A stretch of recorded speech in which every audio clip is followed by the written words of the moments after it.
Hello everyone, তোমাদের সবাইকে welcome জানিয়ে আজকে আমি আবার চলে আসলাম একটা ভিডিও করতে।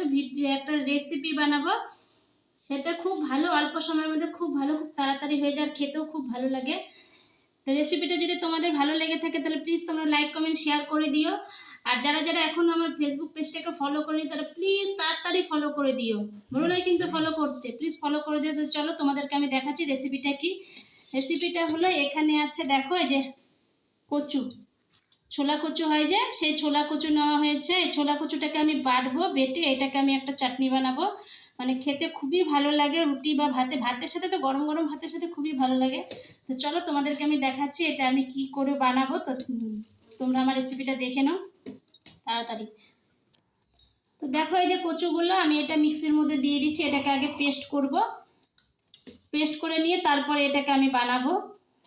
মিক্সির মধ্যে দিয়ে দিলাম। কচুগুলোকে আমি ছোট ছোট করে কেটে নিয়েছি যাতে মিক্সিতে ভালো করে করা হয়, এর জন্য ছোট ছোট করে কেটে নিয়েছি। বেশি দিব না, আধা দিব, তারপরে আবার আধা দেবো, দুবারে করবো এটাকে। দেখো বন্ধুরা, একবার বেটে নিয়েছি আর এই যে দ্বিতীয়বার বাটতে যাচ্ছে, এই যে দ্বিতীয়বার। একবারে তো দেওয়া যায় না, তো এর মধ্যে এখন দিয়ে দিব কিছু কাঁচা লঙ্কা। যারা যেরকম ঝাল খাও তারা সেরকম দিও, আমরা একটু ঝালটা একটু মানে মিডিয়াম খাই, তো আমরা একটু মানে রুটির সাথে খাবো, তো একটু ঝাল ঝাল না হলে ভালোও লাগে না, একটু ঝাল মিষ্টি না হলে ভালো লাগে না। তো আমি এই দেখো এই কটা লঙ্কা দিয়ে দিচ্ছি। এখানে আছে 7টা লঙ্কা আছে, কাঁচা লঙ্কা, এই কটা আমি লঙ্কা দিয়ে দিচ্ছি। তোমরা যেরকম ঝাল খাও সেরকম ঝাল দিতে পারো। তো এটাও আমি পেস্ট করে নিই, চলো তোমাদেরকে দেখাচ্ছি। বন্ধুরা দেখো পুরো পেস্ট হয়ে গেছে। আমি এটাও এখন এই বাটিতে বের করে নিব। এটার মধ্যে যেহেতু কাঁচা লঙ্কা দিচ্ছি একটু কালারটা কালো কালো আসছে, আর এটা দেখো একদম সাদা।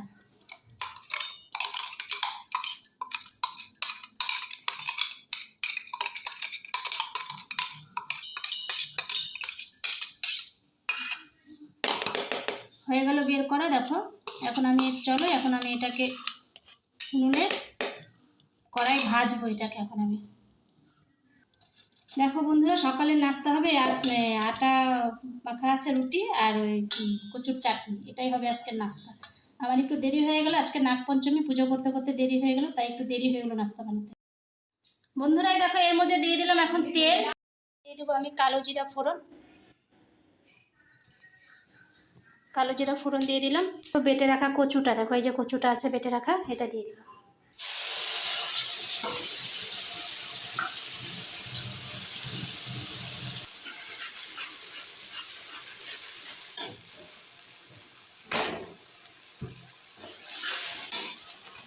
এর মধ্যে দিয়ে দেবো এখন হলুদ, পরিমাণ মতো হলুদ দিয়ে দেবো, পরিমাণ মতো লবণ। এবার এর মধ্যে দিয়ে দেবো পরিমাণ মতো চিনি। এবার এটাকে ভালো করে নাড়াচাড়া দিব। যখন এটা শুকিয়ে আসবে তখন এটা নামিয়ে নেব।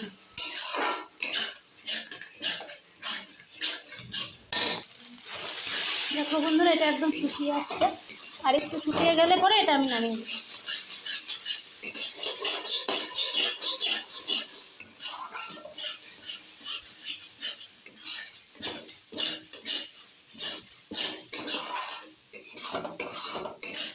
এটাতে চাইলে তোমরা রসুনও দিতে পারো, আজকে যেহেতু নিরামিষ, আমাদের শ্বশুরবাড়িতে পুজো আছে, তার জন্য আমি এটা নিরামিষই বানালাম। তোমরা চাইলে এটাতে তোমরা রসুনও দিতে পারো, রসুন পেঁয়াজ বেটে তারপরে এটাকে ভাজতে হবে, ওটা আরও আলাদা একটা স্বাদ থাকে, ওর ফ্লেভারটা আলাদা থাকে।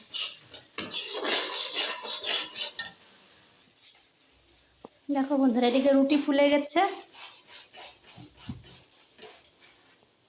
এদিকে রুটি হয়ে গেছে, আর এদিকে দেখো আমার চাটনিও হয়ে গেছে।